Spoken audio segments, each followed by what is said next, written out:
Hi, my name is Carole, and this is Hummingbird Spot. We're at Casa Simpson at Reserva Tapichalaca, and we're trying to find some more hummingbirds for you.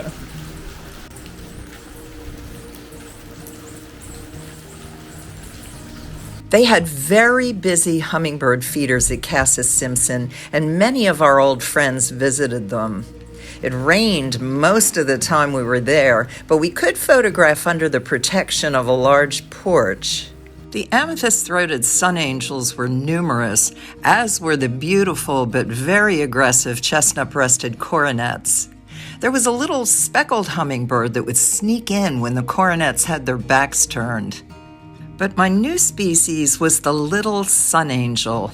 With its bright orange throat patch and its emerald green back, chest, and abdomen, this little hummingbird really stood out. It's found on the eastern side of the Andes from southern Ecuador to northern Peru.